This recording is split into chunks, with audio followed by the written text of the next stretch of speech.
Okay, I just started on Haley's walls, and I've done it so far is just paint them white, as you can see here. I used the Valspar signature, and I used a flat paint so that when I actually apply the watercolor technique that it actually sticks to it, because if you use gloss it wouldn't stick to it. So what I started off doing was I actually started by spraying a little bit of water on the wall like this,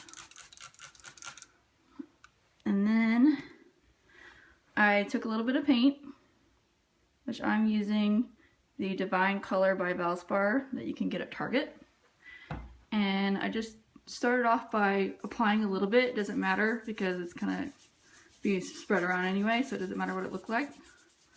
You can see here. And then I'm going to use what I like to call a paint mitt, and it's kind of fuzzy in texture.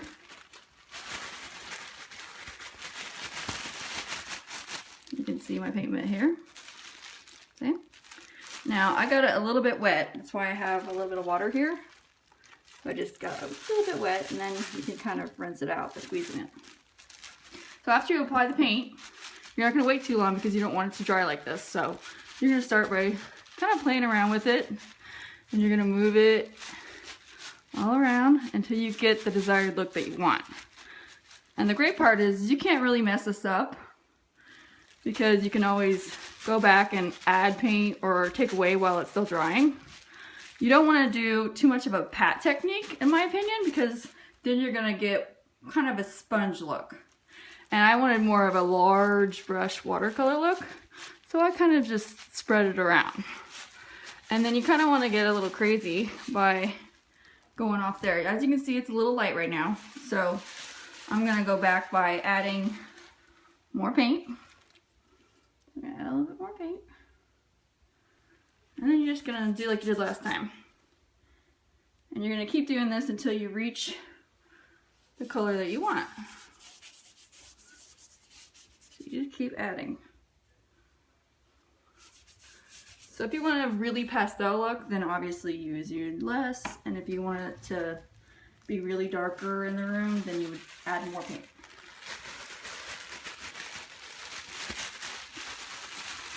Okay, then you put your mitt back on. Back on here, and then you start to move it around again. You can see. You need to think in an abstract way because you don't want it to be too perfect. And you don't want to add too much water because then it's going to actually run down your wall.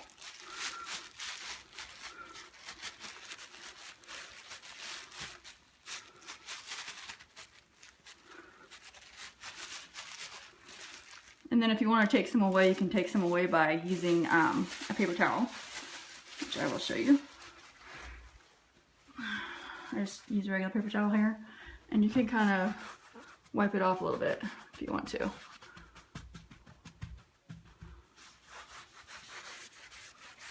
If you think there's too much, you can see how you can wipe it away. So, put my oven mitt back on.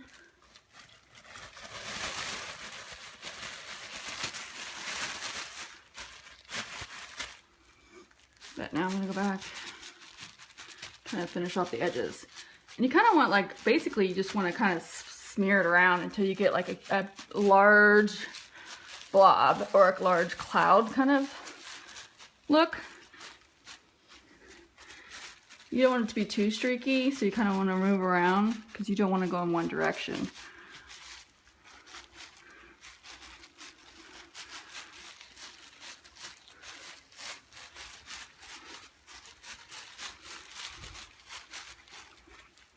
So then later I will come back and I'll do more colors. So this is kind of like what it looks like right now. And then later I'll add in another color over here and a little color over here after they've dried a little bit. Now if you want the colors to blend into each other, say like if you were doing yellow and greens and blues and you wanted them to blend in together, then you could do it while it was wet. But I want it to definitely show that it has different colors, so. And over here you can kind of see another blob that I did on the other wall. See?